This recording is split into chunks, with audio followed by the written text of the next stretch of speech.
Everyone. तो हम लोग डिस्कस कर रहे थे थ्योरेटिकल पर्सपेक्टिव में, जिसमें हम लोग पढ़ रहे थे इंडोलॉजिकल पर्सपेक्टिव में। इसमें हमने अभी तक घुरिये को पढ़ा था और आज हमें पढ़ना था ड्यूमो।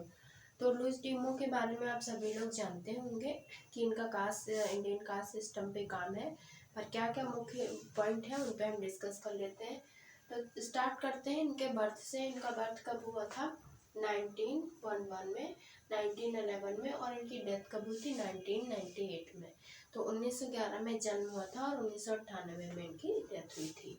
बाकी जो लुईस ड्यूमो है, उन्होंने भारतीय समाज में जो जाति व्यवस्था है उसको क्या कहते हैं और उसकी तुलना कैसे करते हैं, और मेन क्या चीज़ें हैं, सिर्फ वही हम डिस्कस करेंगे। बाकी सारी बुक्स में एक्सप्लेन है तो वो हम ज़्यादा एक्सप्लेन नहीं करेंगे। तो चलिए स्टार्ट करते हैं। एक तो इंडियन कास्ट सिस्टम के बारे में उन्होंने कहा, ये प्योरिटी और पोल्यूशन का कॉन्सेप्ट है। इसमें शुद्धता और अशुद्धता की बात करते हैं, पवित्रता और अपवित्रता की बात करते हैं। इसके साथ ही साथ वो जो जाति व्यवस्था है उसको भारत में क्या मानते हैं, कहते हैं कि वो एक जाति समाज है। भारत को कहते हैं जाति समाज है। इसी के साथ साथ एक और क्वेश्चन पूछा जाता है कि भारत को किसने जाति का मॉडल बताया है। तो जब जाति के मॉडल के बारे में बात आएगी तो वहाँ पे होंगे बेते, और अगर मॉडल के बजाय सोसाइटी होगा तो वहाँ पर होंगे ड्यूमो। तो आपको ये चीज़ एक तो ध्यान रखनी, मॉडल की बात बेते करते हैं, सोसाइटी की बात ड्यूमो करते हैं। दोनों सेम है तो इसमें कंफ्यूजन हो सकता है।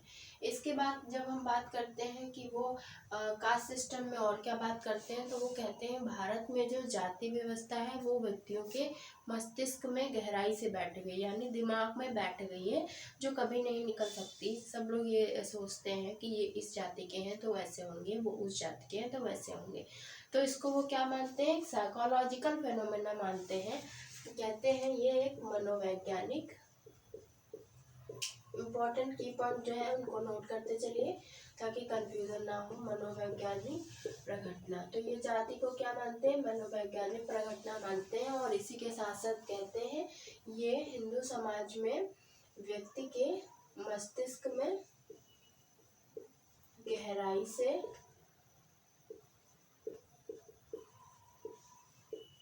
बैठ गई है।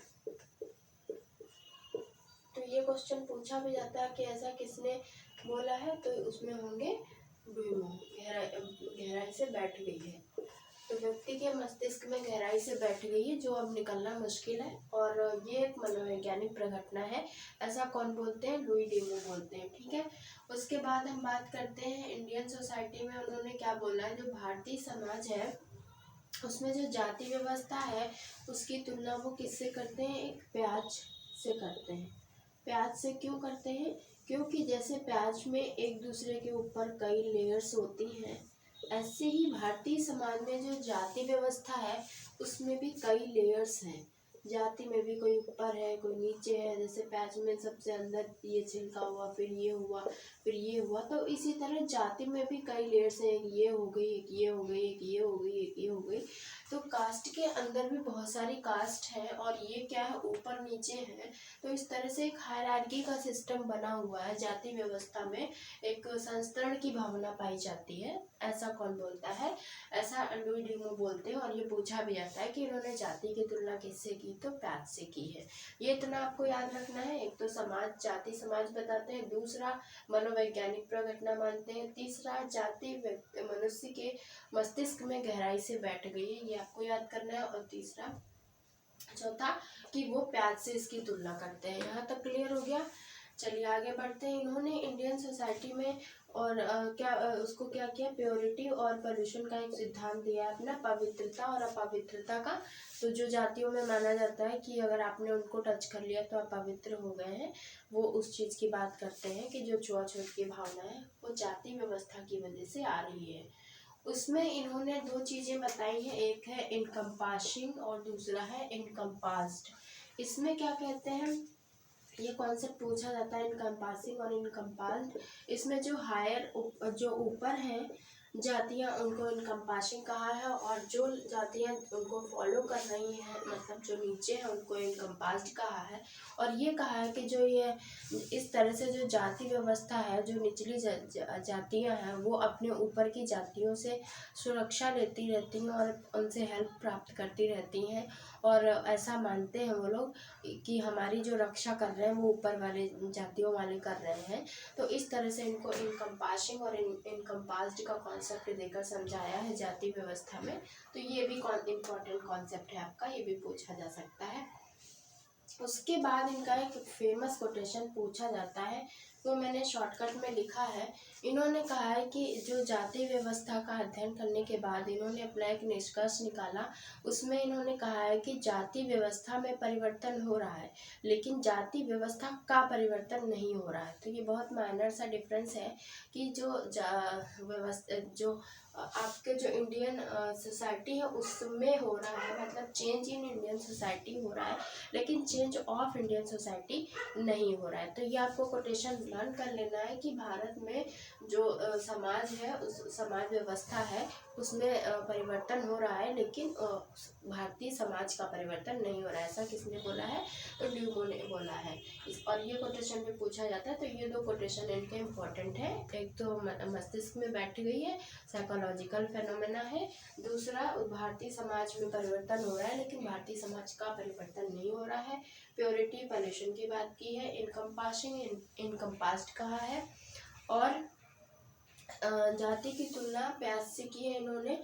और जाति समाज भारतीय समाज को बोला है। जाति मॉडल किसने बोला है? आंद्रे बेत्ते ने बोला है। इसके साथ ही मैंने कुछ इंपॉर्टेंट बुक्स इनकी नोट की हैं।